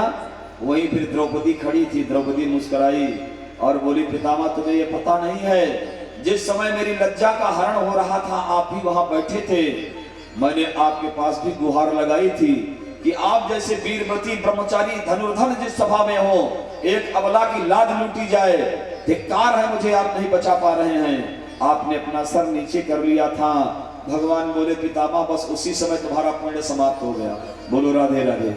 सारे पुण्य समाप्त हो गए और दिया हुआ वह अभिशाप प्रभावी हो गया आपके जीवन में। ऐसा भी होता है? बोले हाँ, पाप का फल अलग मिलेगा प्यारे सज्जनों, पुण्य का फल अलग मिलेगा। अगर आप ये सोचो कि हम एक पाप कर लिए हैं, अब तो पुण्य करेंगे तो पाप नष्ट हो जाएगा, ऐसा नहीं होता। आपके पुण्य से उस पाप को भले प्रभावी होने का समय ना मिले, लेकिन जरा सा अगर असावधानी हुई तो तुरंत आ जाएगा, प्रभावी हो जाएगा। तो फिर क्या करें? बोले इसका उपाय हम कल बताएंगे पोषण स्कंद में, छठे स्कंद में, कि पाप कैसे जाता है। पितामह ने कहा प्रभु अब मैं पापी हूं? बोले हाँ। 3 बार पितामह ने कहा प्रभु मैं पापी हूं। भगवान बोले हाँ पितामह। तिबारा पितामह ने कहा प्रभु आप कैसी बात कर रहे हो? जिसके सामने साक्षात जगदीश्वर खड़ा हो, आपकी ये प्रतिज्ञा है। बोले सन्मुख होई जीव मोहि जबहि, अरे जन्म कोटि अघना सही तबहि, जन्म कोटि अघना सही तबहि, जन्म कोटि अघना सही तबहि, सन्मुख होई जीव मोहि जबहि, जन्म कोटि अघना सही तबहि, सन्मुख होई जीव मोहि जबहि, जन्म कोटि अघना सही तबहि। अब भी मैं पापी हूं।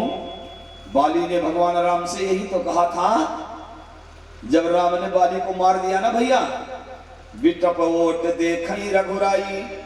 भगवान ने जब बाली को मार दिया और बाली गिर गया, बाण लगा था, भगवान सामने आ गए।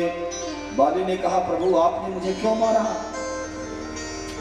भगवान बोले अनुज बधु भगनी सुत नारी, सुन सठिए कन्या समचारी, अरे नहीं कुदृष्टि बिलो कई जोई, ताहि बधे कछु पाप न होई। बाली ने कहा प्रभु मैं आपके बड़े काम का था, आप मुझे आदेश दिए होते तो जिस रावण के लिए आप इतना प्रयास कर रहे हो, वो रावण 6-6 महीने मेरे बगल के कांप में दबा था, उसको मैं भी पकड़ करके जकड़ करके ला करके आपके चरणों में डाल देता और वैदेही मैया को सुंदर रथ पर बिठा कर लाता। प्रभु इतना आसान सा काम और आप इतने हुए परेशान। भगवान क्यों हो रहे हैं परेशान? बाली को आदेश आपने क्यों नहीं दिया? भगवान प्रसन्न हो गए, बोले बाली तुम तो बड़े काम के हो, लेकिन हो महापापी, इसलिए मैंने तुम्हें मार दिया। बाली ने कहा प्रभु आप झूठ बोल रहे हो। बाली कह रहा है राम जी से, आप झूठ बोल रहे हो, मुझे पापी बता रहे हो। सुनहु राम स्वामी सन चलन चातुरी मोर, प्रभु अजहू मैं पापी, बोले अंत काल गति तोरी। तो जन्म जन्म मुनि जतन कराई, जननी जननी मुनि जतन कराई, अंतरा में कहिया बतलाई, अंतरा में कहिया बतलाई। सोई लोचन गोचर मम आगे, वही परमात्मा मेरे आगे खड़ा है, आप मुझे पापी बता रहे हो। प्रभु अजहू मैं पापी, अंतकाल गति तोर। जीवात्मा के सामने अंत में अगर परमात्मा आ जाए तो करोड़ों जन्म के पाप एक क्षण में भस्मीभूत हो जाते हैं, जल जाते हैं, आप मुझे पापी बताते हो। भगवान प्रसन्न हो गए। बाली इतना ही बोला बस और नहीं बोल पाया। भगवान ने कहा बाली अचल करो तन राखो प्राणा, बाली कहा सुन कृपा निधाना, जन्म जन्म मुनि जतन कराही, अंत राम कही आवत नाही। सोई लोचन गोचर मम आगे, अब कैसे शरीर को रखूं प्रभु, ये तो एक ना एक दिन जाएगा। तो बाली राम निज धाम पठावा। पितामह ने कहा प्रभु अब भी मैं पापी हूं। बोले नहीं पितामह अब तुम पापी नहीं हो, तो प्रभु मेरी पुत्री को आपने स्वीकार कर लिया। बोले हाँ स्वीकार कर लिया। ये बुद्धि परमात्मा की है। ध्यान दो प्यारे सज्जनों, इस कथानक से हमें क्या मिलता है? गीता के भगवान अर्जुन से कह रहे हैं मई बुद्धि निवेशय, ये बुद्धि मेरी है तेरी नहीं है जीवात्मन। और ये इस बुद्धि को हम लोग अपनी मान लेते हैं, बस यही भूल होती है।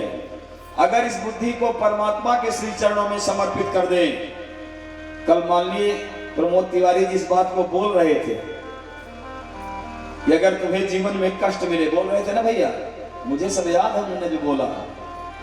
अगर जीवन में तुमको कष्ट मिले तो तुम आंख बंद करके विचार करना, तुम्हारे अंदर से एक आवाज आएगी और उसका कहना मान लेना। लेकिन वो तभी होगा जब तुम अपनी बुद्धि भगवान के चरणों में समर्पित कर दोगे ना।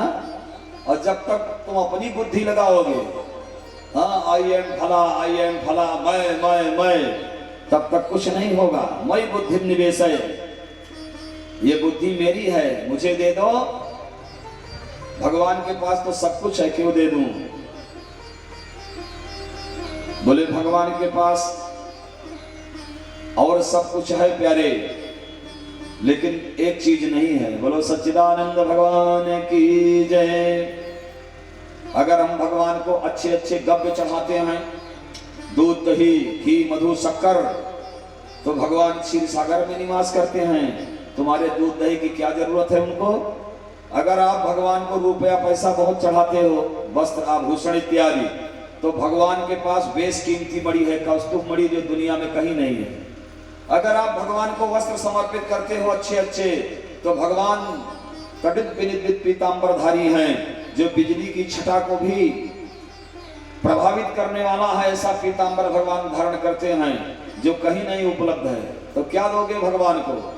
बोले भगवान को महल खजाना दे दोगे, वो स्वर्ग और वैकुंठ के मालिक हैं, ऐसा भवन ऐसा लोक कहीं नहीं है। तो फिर भगवान को क्या दें? बोले एक चीज परमात्मा के पास नहीं है प्यारे, वो सिर्फ जीवात्मा के पास है। बोलो भागवत भगवान की जय। क्या? बोले भगवान के पास मन नहीं है। अगर ये मन हम परमात्मा को समर्पित कर दें, मन केवल मनमोहन का है, तो मन आनंदित हो जाएगा। और जब मन आनंदित हो जाएगा तो फिर क्या बात है, जीवन खुशियों से भर जाएगा। प्रभु अजहू मैं पापी अंत काल गति तोरी। बोले क्या चाहते हो पितामह?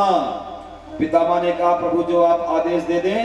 भगवान ने कहा बड़े भैया आए हैं युधिष्ठिर, और इनको समझा दो, इनकी बुद्धि विकृत हो गई है, ये राज्य नहीं करना चाहते।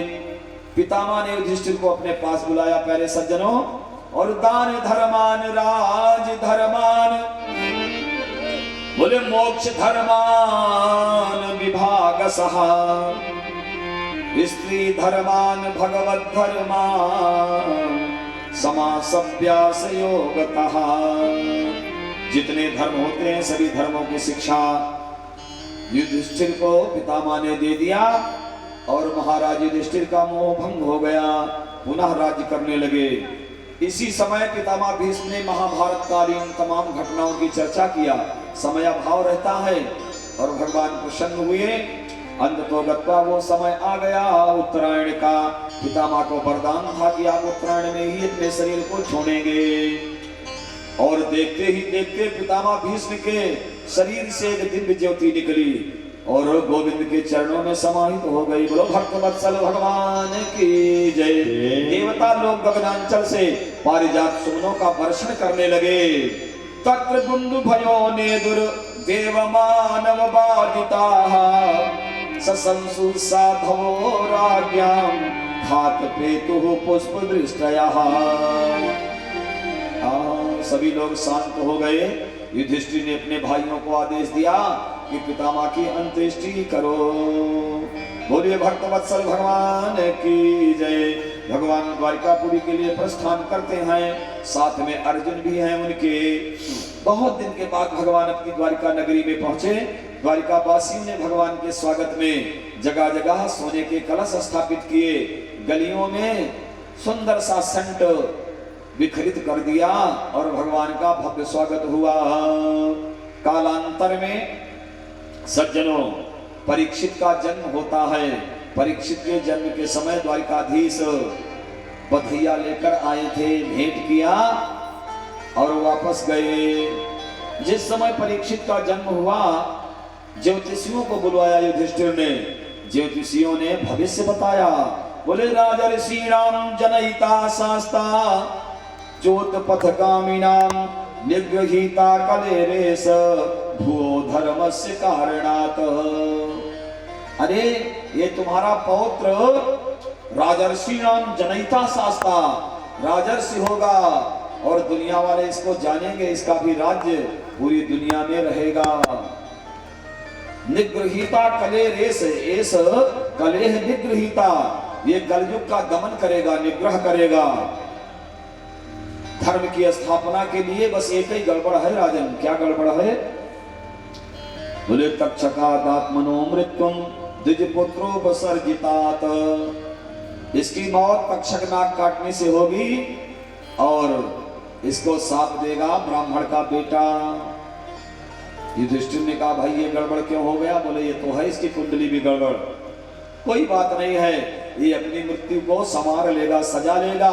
इसकी मृत्यु को मंगलमय बनाने के लिए, मृत्यु को महोत्सव बनाने के लिए स्वयं नारायण शुक्राचार्य के रूप में आएंगे।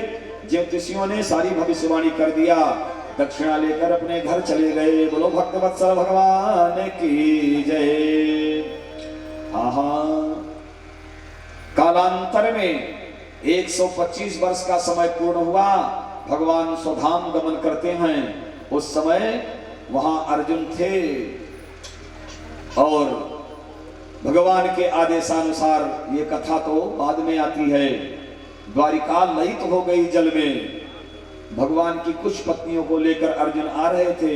भगवान स्वयं भिल्ल बन करके उनको लूट लिए। अर्जुन के गांडीव की शक्ति समाप्त हो गई। अर्जुन वापस आते हैं 7वें महीने। युधिष्ठिर दुखी हो रहे हैं। तुम्बुर गंधर्व के साथ नारद जी आते हैं और बताते हैं राजन अब तुम लोगों के स्वधाम गमन करने का काल आ गया है। कलयुग आने वाला है। देखो तुम्हारे राज्य में जाकर देखो, दक्षिण दिशा में जो तुम्हारा राज्य है, नगर बसा हुआ है, ग्राम, उसमें कलयुग प्रवेश कर चुका है। महाराज युधिष्ठिर जाते हैं और देखते हैं कि उस गांव में एक गैया मैया अपना दूध स्वयं पी रही है। बोलो राधे राधे। उस गांव में जितने मंदिर हैं, मंदिर की मूर्तियां सब रो रही हैं, उनके आंखों से अश्रु निकल रहे हैं, निस्तेज हो गई हैं मूर्तियां। और उन्होंने देखा कि उस गांव की माताएं अपने पति को ही गाली देना शुरू कर दिया है। युधिष्ठिर ने जब ये सब कौतुक देख लिया तो समझ गए कि कलियुग प्रवेश हो चुका है। वापस हस्तिनापुरी आते हैं, भीम से बोलते हैं, भीम इतना दिन बीत गया, अर्जुन अब तक द्वारिका से वापस क्यों नहीं आया, क्या बात है। इतने में अर्जुन आ जाते हैं। अर्जुन को जब देखा युधिष्ठिर ने तो अर्जुन के चेहरे की कांति चली गई है। हाँ, तेज नहीं है चेहरे पर। मनुष्य की आकृति उसके कृति को बता देती है। सज्जनों, आकृति से कृति का ज्ञान होता है। शराब पीने वाला चाहे जितना छिपाए, चाहे जितना सुगंधित पान खाकर आए ना, लेकिन जाहिर हो जाएगा, समझ में बात आ जाएगी शराब पिए है। बीड़ी पीने वाले चाहे जितना सुंदर सा सुगंधित पान खाकर आए, अगर आप बीड़ी नहीं पी रहे हो तो आपको पता पड़ जाएगा कि हाँ स्मोकिंग करने वाले हैं। मनुष्य की आकृति उसके कृति को बताती है। गायत्री जपने वाला ब्राह्मण अगर सामने आ जाए, ब्रह्म मुहूर्त में उठने वाला, तो समझ में आ जाएगा तपस्वी ब्राह्मण है। और नहीं तो चेहरे पर चाहे जितना लगावा क्रीम पाउडर, भूत के भूत ही बने रहोगे। क्योंकि ना तो तुमको शक्ति नीचे जमीन से मिलेगी, ना अंतरिक्ष से मिलेगी, ना कथा से मिलेगी। सब तुमने द्वारे बंद कर दिया है ना, बंद किए तैने नयन किवाड़े। ऐसे ही कथा में आने वाले सज्जन पुरुष सारे दरवाजे को बंद कर देते हैं कि कहीं से कथा का रस घुसने न पाए ना भैया। यही बड़ी विडंबना है समाज में। बोलो सच्चिदानंद भगवान की जय। अर्जुन को देख करके युधिष्ठिर ने प्रश्न किया, अर्जुन तेरे चेहरे का तेज कहां चला गया? किसी अबला का तूने अपमान किया है क्या? किसी बच्चे को बिना दिए कुछ खा लिया है क्या? क्यों? या किसी स्त्री की लज्जा तूने बलात् लूट ली क्या? क्या हुआ तुझे? अर्जुन कुछ नहीं बोल पाए, सीधा चरणों में गिर गए। बोले भैया, वंचिता हम हरिणा, भगवान के द्वारा हम सब वंचित हो गए हैं। वंचित हो हम। कौन भगवान? बोले द्वारिकाधीश। कहां चले गए? द्वारिकाधीश अपनी लीला का संवरण करके सो लोग चले गए, अपने धाम चले गए। द्वारिका नष्ट हो गई, कृष्ण नहीं है इस दुनिया में। युधिष्ठिर समझ गए। बोले अर्जुन रोने का समय नहीं है, सावधान हो जाओ। हमें आगे के लिए प्रयास करना चाहिए। कालांतर में परीक्षित जी थोड़े सयाने हो गए। बोलो गोविंद भगवान की जय। हमारे भारत भूमि में सबसे कम उम्र वाले राजा कौन हैं? अगर कहीं जनरल नॉलेज में प्रश्न आ जाए और नीचे लिखा हो विकल्प में ना, टिक कर देना परीक्षित। सबसे कम उम्र में परीक्षित राजा बने थे। परीक्षित जी की उम्र केवल और केवल 7 वर्ष की थी जब उनको राजगद्दी पर बिठाया गया। बोलिए सच्चिदानंद भगवान की जय। 7 वर्ष की अवस्था में महाराज परीक्षित ने पूरे विश्व का भार संभाला था। उस समय हस्तिनापुरी का साम्राज्य पूरे विश्व में था। महाराज युधिष्ठिर सतपथ दीपा वसुंधरा के नरेश थे। पूरी दुनिया में उनका राज्य था। छोटे छोटे राजा उनके अधीन थे। विदेश भी जाते थे नावों के द्वारा कर लेने के लिए। कोई नहीं था, अद्वितीय राजा थे। इस प्रकार से परीक्षित राजा बन गए। पंच पांडवों ने प्रस्थान किया उत्तराखंड की ओर। बोलिए गोविंद भगवान की जय। विदुर जी आए, अंधे राजा धृतराष्ट्र को समझाया। गांधारी धृतराष्ट्र कुंती को लेकर जंगल में चले गए। सब ध्यान धारणा योग समाधि के द्वारा परमात्मा को प्राप्त कर लिए। बोलो गोविंद भगवान की जय। आहा, अब परीक्षित जी थोड़े सयाने हो गए तो उन्होंने सोचा कि हम दिग्विजय करेंगे। अश्वमेध यज्ञ पहले के राजा करते थे भैया, कि हमसे बड़ा है और कोई ताकत में कि नहीं, अपनी ताकत आजमाने के लिए अश्वमेध यज्ञ करते थे। परीक्षित के अश्वमेध यज्ञ का घोड़ा छोड़ा गया। पीछे पीछे स्वयं चलते थे सेवकों के साथ। एक समय की बात, महाराज परीक्षित कुरु जांगल प्रदेशों का अतिक्रमण करते हुए एक जगह विश्राम ले रहे थे। यदा परीक्षित गुरुजांगले शृणोत, बोले कलिम प्रविष्टम निज चक्रवर्तिते, निसम्य वार्ता मनते प्रियाम तत्सरा सदम संयुग संविरागदे।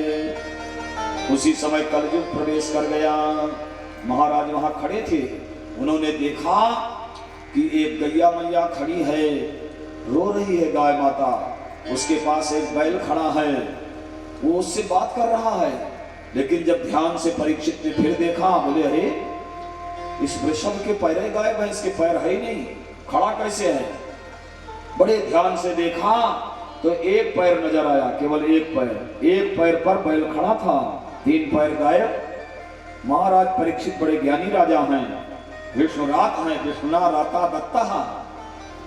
विचार किया तो उन्हें पता चल गया, ओहो ये वृषभ धर्म है, वृषभो धर्म धर्म पदैकेन चरण विच्छायामुपलभ्यकाम पृच्छति स्म श्रुवदनाम विवत्सामिव मातरमो। धर्म गाय से पूछ रहा है कि मैया तू क्यों रो रही है? गाय माता ने कहा कि दुष्ट कलयुग आ गया है, तेरे 3 पैरों को तोड़ दिया, मैं कैसे रहूंगी? गाय कौन थी? गाय पृथ्वी थी। बोलो पृथ्वी माता की जय। परीक्षित संवाद सुन रहे हैं और विचार कर रहे हैं क्या किया जाए। इतने में महाराज परीक्षित वहां पहुंच गए अपनी तलवार लेकर के। बोले मैं पहचान रहा हूं वृषभ, तुम धर्म हो? हाँ राजन हम धर्म हैं। ये गैया मैया पृथ्वी है? बोले हाँ। क्यों रो रही है माँ परीक्षित के रहते हुए? मुझे नहीं पहचानती? मैं वही राजा परीक्षित हूं। मैं ऐसे माता का बेटा हूं कि दुनिया के इतिहास में मातृ कुक्ष में, माता की कोख में जीवात्मा और परमात्मा एक हो गए थे। मैंने मातृ कुक्ष में ही परमात्मा का दर्शन किया है। अरे भाई, उत्तरा के गर्भ में भगवान गए थे नहीं सूक्ष्म रूप बना करके, तो जीवात्मा परमात्मा माता की कोख में एक हो गए थे। ये पहली घटना है भारत में इतिहास। लेकिन इतिहासकार इसको कहां लिखेंगे? पौराणिक इतिहास तो लिखा नहीं जाता। मुगलों ने कितना परेशान किया है हिंदुओं को, कितना लूटा है, कितना तोड़ा है, बस इसी को लिखते हैं। बोलिए सच्चिदानंद भगवान की जय। मैया तो रुदन मत कर, इस धर्म की ये दुर्दशा किसने किया? गाय माता से न रहा गया। बोले महाराज वो खड़ा है दुर्दशा करने वाला। महाराज परीक्षित ने देखा तो एक काला कलूटा आदमी राजकीय पोशाक धारण किए, हाथ में मूसल लिए खड़ा था चुपचाप। अरे दुष्ट तू कौन है? इधर आ। कलयुग पास में आ गया। तूने क्यों धर्म के 3 पैर तोड़ दिए? कलयुग बोलता नहीं है। महाराज परीक्षित ने कहा अरे जब चारों पैर से धर्म नहीं रहेगा तो मेरा राज्य शासन कैसे चलेगा? बोलो धर्म के 4 पैर होते हैं, कौन कौन? अरे सतयुग में थे 4 चरण, तप सुचि दया सत्य धारे। बोले नष्ट हुए कल में पद 3, बचे केवल सधर्म विचारे। नष्ट हुए कल में पद 3, बचे केवल सधर्म विचारे।